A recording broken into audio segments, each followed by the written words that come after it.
Hello, YouTube. Welcome to Sammy's Workshops.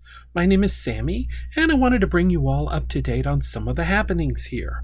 My mom and I lived in this lovely home in Arizona for a long time. We set up the third bedroom for her as a computer, craft, sewing, and embroidery room, as well as a place for her to watch and listen to her favorite sport, baseball. Sadly, at 82, Mom left us in January of 2019. It's been hard since then, and I do miss her greatly. My good friends Ian and Savannah moved out from Virginia to help me run and maintain the house. We get on pretty well and have taken trips around the state to Flagstaff, the Grand Canyon, a few train rides, and even went to a baseball game. Then, in early of 2019, COVID struck and turned everyone's world upside down. Ann and I both began working from home, and we set up 2 at-home workstations. Mine wound up in that computer craft room, and I share the same desk with my personal laptop and a craft space, as you've seen in many of my recent videos. To say it's been a bit cramped is an understatement. As we're all now starting to open things up and find a new normal, I think it's time to rethink the office craft space, so I developed the project for this video. First thing to do was to pack up all the fabrics, plans, thread, unfinished projects, etc. that had been occupying the existing workbench, and part of the room too. Some of those were still Mom's leftover projects. I may get back to them. I'm not quite ready for that mentally yet. Banker's boxes are indeed a wonderful thing, and soon I had quite a stack of them next door in my bedroom.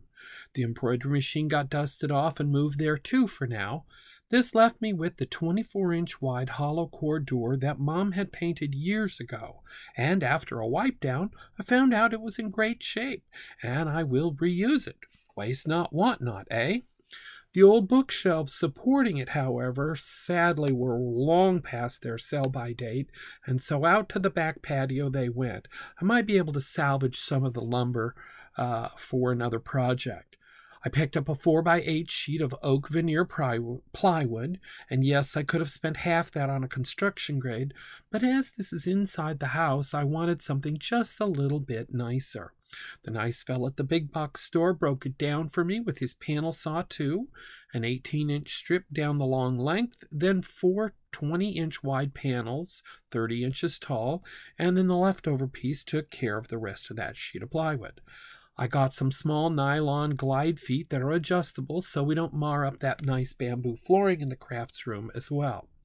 From the 18-inch strip, I cut off a 36-inch long strip, which then I sliced into 2 1/4-inch wide strips, a total of 8 of them. I took 4 and glued and screwed them together at a 90-degree angle to make an L girder for the rear top spacers.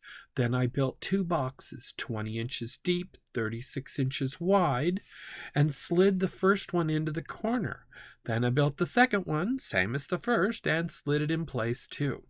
A small scrap of 1/2-inch plywood near the front and back between the two allows a small space and keeps the glides from hitting each other. I could have offset them. I forgot. My bad. The resulting thin space does give me a place to park my art clipboard, so all is good there. Replacing the hollow core door on top, and we're nearly done with the basic workbench. I had a newer, larger sized self-healing cutting mat that fit like a glove. 2 power strips, 1 on each end of the bench, and we're ready to go. For storage, I could have built drawer cabinets. However, as I was trying to complete this project over a 5-day-long weekend, time was indeed of the essence.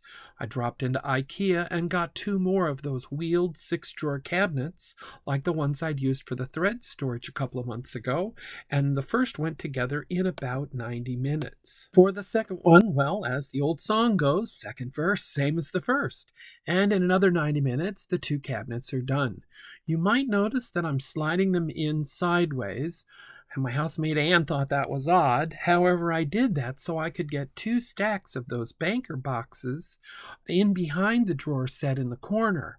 And if I cut down 2 more boxes, maybe about 4 inches off the top, I think, I can get 2 more short boxes on top of that stack. Great long-term storage for things that I'm not quite ready to tackle yet. As the drawer units are on wheels, they'll roll in and out quickly and easily. Most of my regularly used tools will be on top of the workbench for easy access. There's also room for a couple more of the banker boxes on the left side, leaving some room for my legs to fit under the table. When you work in a small space, you gotta maximize. You'll also notice some room on top of the drawer units. I'm going to make a couple of shallow fixed drawers on top of them, one to hold drawing and graph paper, drawing tools and colored pencils. That one will go on the right, on the left, and the one on the right will likely hold sheet goods like plastic and aircraft plywood. I do use both of those, so it's a good place to have them. I found some organizer inserts for the shallow drawers for parts, nuts and bolts and detail parts and things like that. Moving into the workbench and the drawer units will take a while. However, you get the idea so far from here. I have several build projects coming up that as the weather heats up here in Arizona, it'll be nice to have an air-conditioned place to work on them and not have to sit outside, so I can have the desk back for my daily work. And voila, there we go. That's our project this week.